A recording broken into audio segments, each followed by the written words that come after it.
Hope versus Milley sobre bancos centrais. Analisando as diferenças. Christopher Musten Hansen, na conferência anual da Property and Freedom Society, em setembro de 2024, Hans Hermann Hoppe criticou o presidente argentino Javier Milei. A crítica de Hoppe é, em resumo, que Milei comprometeu seus princípios ao perseguir seus objetivos, e que ele é mais como um Reagan ou Thatcher do que um libertário radical. Milei respondeu, em uma entrevista em dezembro. Mas, surpreendentemente, ele só abordou um dos pontos de Hoppe com mais profundidade. Hoppe havia dito que Milei deveria ter fechado o Banco Central no primeiro dia. Milei respondeu que isso teria criado hiperinflação.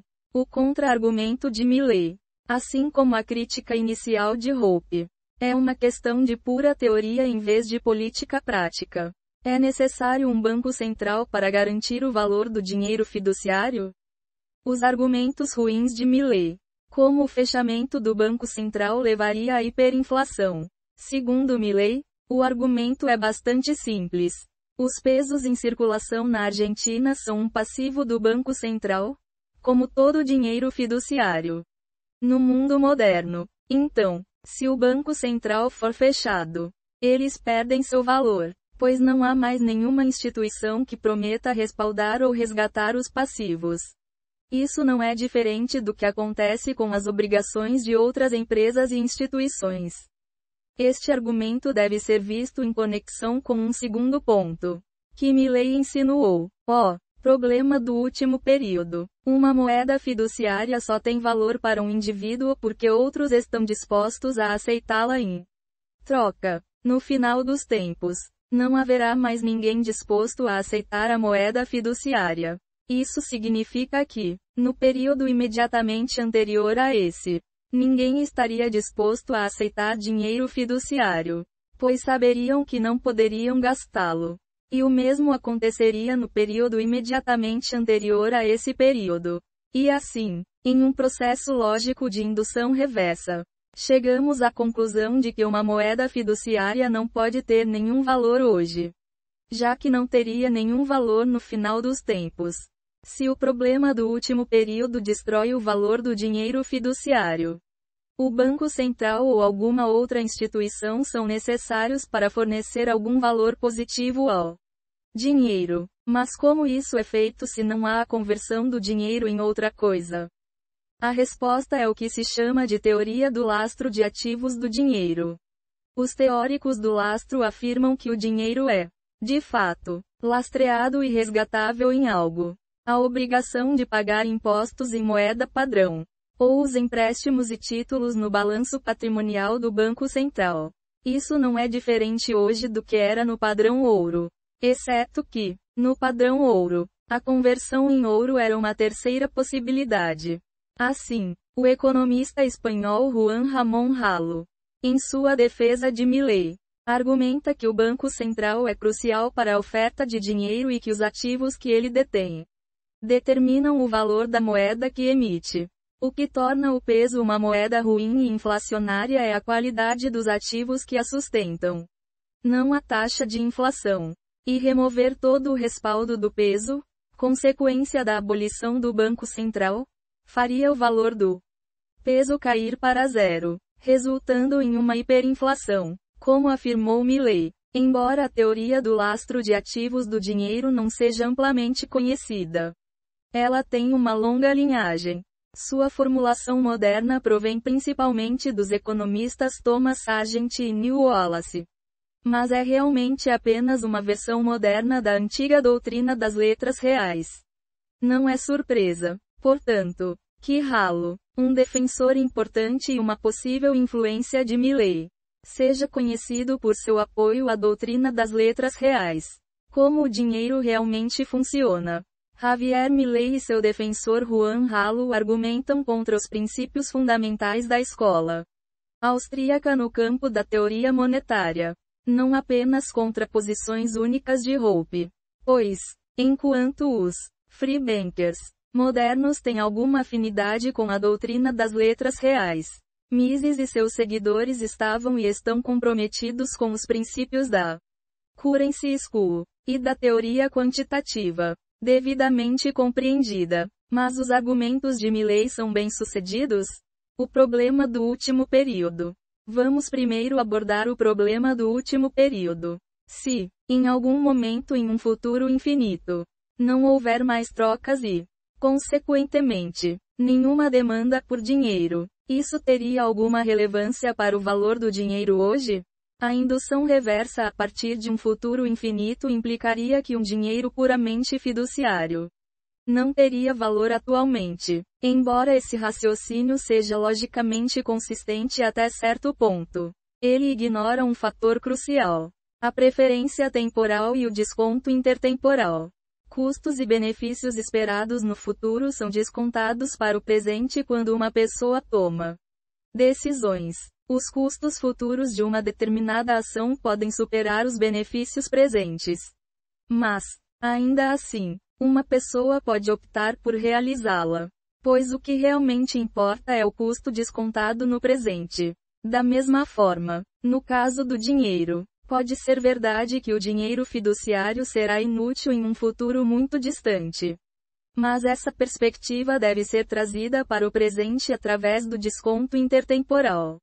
Na realidade, o fim dos tempos provavelmente está fora do horizonte de planejamento da maioria das pessoas e, portanto, nunca entraria em suas deliberações antes de agir.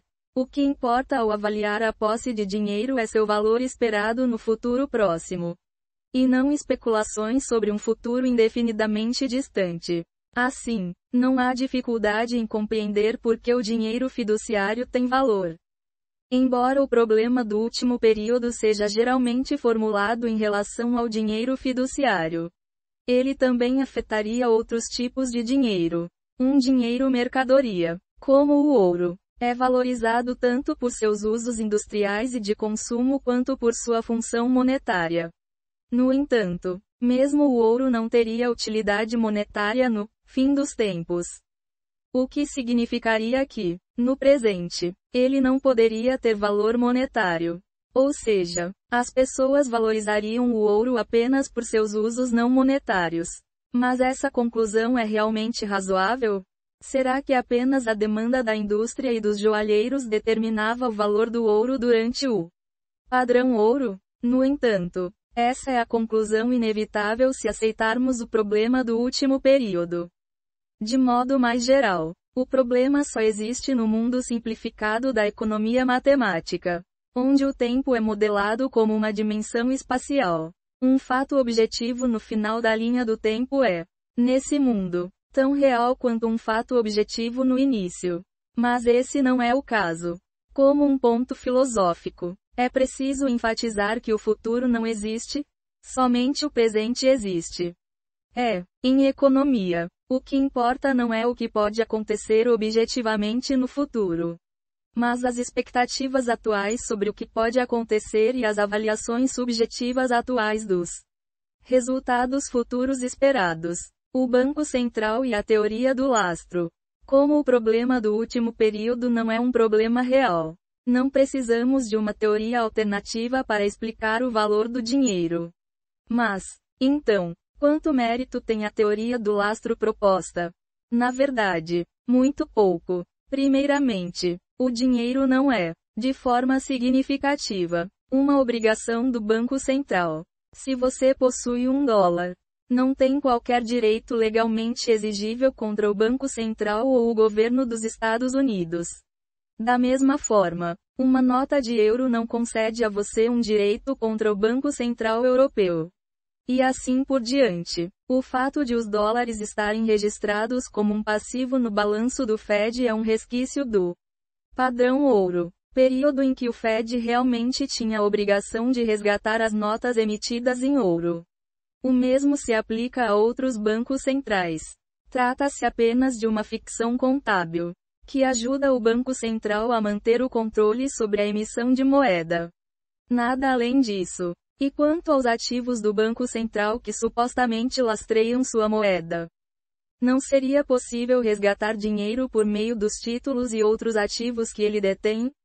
A resposta é não. O público não tem mais acesso aos ativos no balanço do Banco Central do que teria ao mercado onde esses ativos são negociados. A única relação entre os ativos do Banco Central e a moeda emitida é histórica. O dinheiro entrou em circulação inicialmente por meio da compra desses ativos.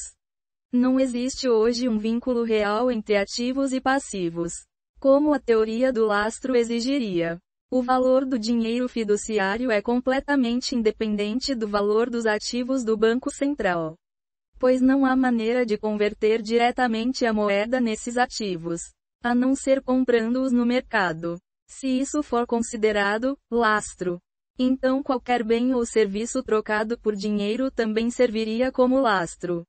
Mas a ideia de que o valor do dinheiro é respaldado por atum enlatado ou serviços odontológicos não soa muito convincente. A teoria do lastro, como mencionado, é uma variação da doutrina dos real bills, aspas, letras reais, que já foi amplamente analisada e refutada por economistas austríacos e de outras escolas. Mais recentemente por Philip Bagos.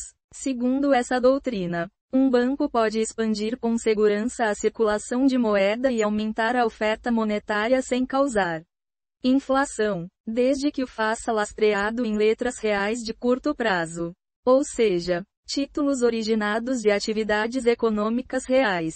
Enquanto um banco ou banco central agir dessa maneira, ele não poderia emitir mais dinheiro do que o necessário. A partir dessa tese, os defensores do lastro concluem, de forma lógica, que o valor do dinheiro em circulação depende dos ativos que o lastreiam. No entanto, a doutrina dos real bills falha porque ignora que o valor desses títulos não é independente das ações do próprio banco. Se os bancos reduzirem suas taxas de desconto, mais títulos serão apresentados para desconto, inclusive o mesmo título várias vezes, aumentando artificialmente seu valor nominal, fechando o Banco Central. O que realmente aconteceria se Milei seguisse o conselho de Hope e fechasse o Banco Central? Podemos descartar o cenário de hiperinflação que ele próprio mencionou, pois é fruto de teorias equivocadas. Na verdade, o efeito mais provável seria o oposto: o peso se valorizaria significativamente, beneficiando os detentores da moeda argentina. Como já estabelecemos, o valor do peso é independente dos ativos do Banco Central argentino. Mas isso não significa que o Banco Central não exerça influência, sendo o produtor monopolista de pesos. Sua própria existência garante a continuidade da inflação. Ao fechar o Banco Central, o governo argentino daria uma garantia de que, pelo menos no curto prazo, não haveria aumento da oferta de pesos. O estoque de pesos se tornaria fixo, o que melhoraria consideravelmente sua qualidade como moeda. Como consequência, a demanda por pesos provavelmente aumentaria, levando a uma valorização ainda maior. Para o governo argentino, isso também significaria um benefício financeiro substancial. Como grande parte da dívida do país está denominada em dólares, um peso em valorização reduziria o peso dessa dívida, já que seriam necessários menos pesos para quitá-la. Embora, do ponto de vista de uma política realmente principiológica, a solução ideal fosse a moratória da dívida, fechar o Banco Central, portanto, seria a política ideal no curto prazo. Essa estratégia também seria superior à dolarização, como já argumentei anteriormente. No entanto, infelizmente, Milei está preso a teorias equivocadas e cego para essa oportunidade. Conclusão: Javier Milei afirmou repetidamente ser inspirado por Rothbard e Hope e ter lido A Ação Humana, de Ludwig von Mises várias vezes. Aparentemente, ele não leu o que Mises escreveu sobre o assunto do dinheiro, ou não conseguiu compreendê-lo. Portanto, ele vai desperdiçar sua oportunidade de trazer liberdade monetária para a Argentina. Isso, é claro, não significa que ele não seja uma grande melhoria em relação aos candidatos alternativos na Argentina, um ponto que Hope também fez. Mas Milley não é um austríaco. E o fato de ele ter recorrido a insultos e teorias pseudocientíficas em resposta à crítica calma de Hope sugere que ele também não é um grande economista. Este artigo foi originalmente publicado no Mises Institute. Nota: as visões expressas no artigo não são necessariamente aquelas do Instituto Mises Brasil. Na conferência anual da Property and Freedom Society em setembro de 2024, Hans Hermann Hoppe criticou o presidente argentino Javier Milei. A crítica de Hoppe é, em resumo, que Milei comprometeu seus princípios ao perseguir seus objetivos, e que ele é mais como um Reagan ou Thatcher do que um libertário radical. Milei respondeu em uma entrevista em dezembro. Mas, surpreendentemente, ele só abordou um dos pontos de Hoppe com mais profundidade. Hoppe havia dito que Milei deveria ter fechado o Banco Central no primeiro dia. Milei respondeu que isso teria criado hiperinflação. O contra-argumento de Milei, assim como a crítica inicial de Hoppe, é uma questão de pura teoria em vez de política prática. É necessário um banco central para garantir o valor do dinheiro fiduciário? Este argumento deve ser visto em conexão com um segundo ponto, que Milei insinuou: o problema do último período. Uma moeda fiduciária só tem valor para um indivíduo porque outros estão dispostos a aceitá-la em troca. No final dos tempos, não haverá mais ninguém disposto a aceitar a moeda fiduciária. Isso significa que, no período imediatamente anterior a esse, ninguém estaria disposto a aceitar dinheiro fiduciário, pois saberiam que não poderiam gastá-lo. E o mesmo aconteceria no período imediatamente anterior a esse período. E assim, em um processo lógico de indução reversa, chegamos à conclusão de que uma moeda fiduciária não pode ter nenhum valor hoje, já que não teria nenhum valor no final dos tempos.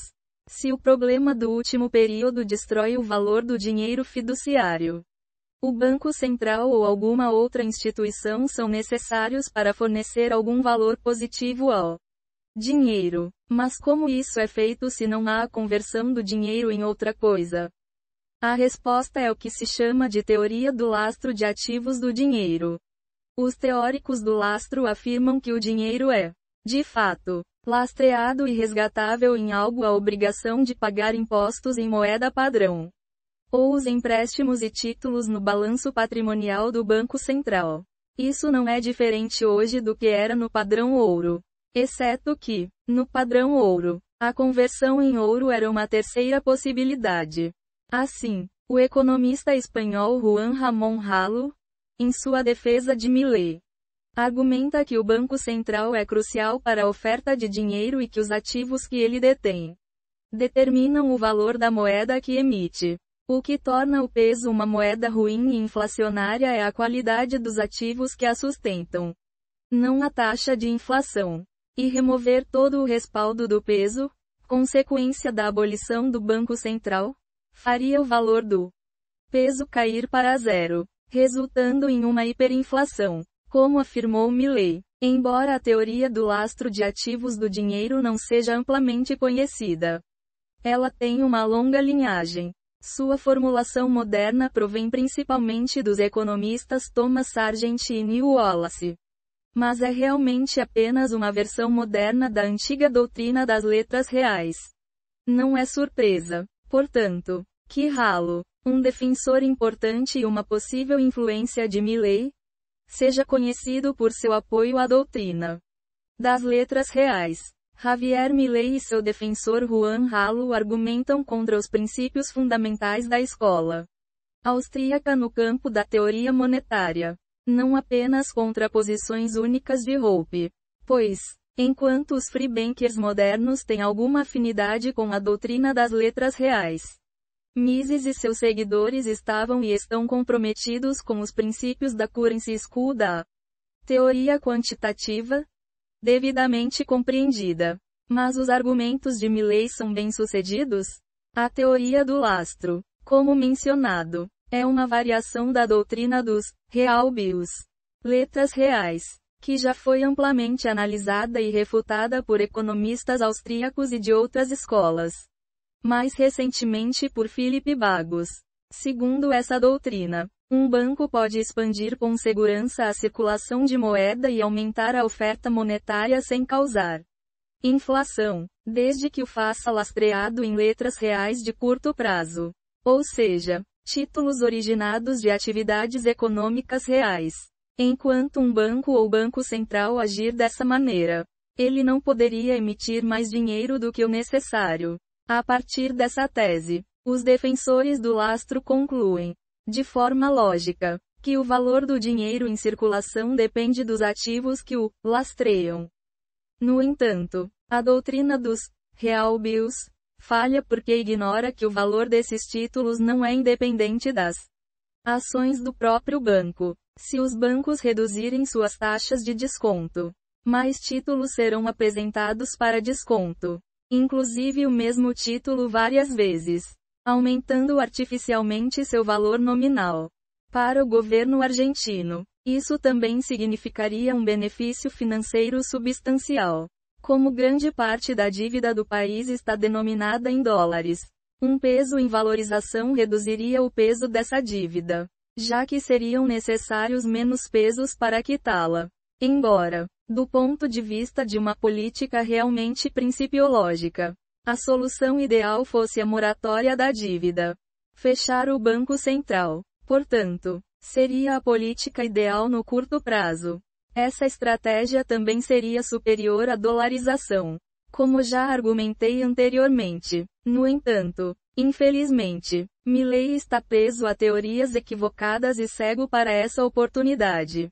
Javier Milei afirmou repetidamente ser inspirado por Rothbard e Hope e ter lido Ação Humana de Ludwig von Mises várias vezes. Aparentemente, ele não leu o que Mises escreveu sobre o assunto do dinheiro, ou não conseguiu compreendê-lo. Portanto, ele vai desperdiçar sua oportunidade de trazer liberdade monetária para a Argentina. Este artigo foi originalmente publicado no Mises Institute.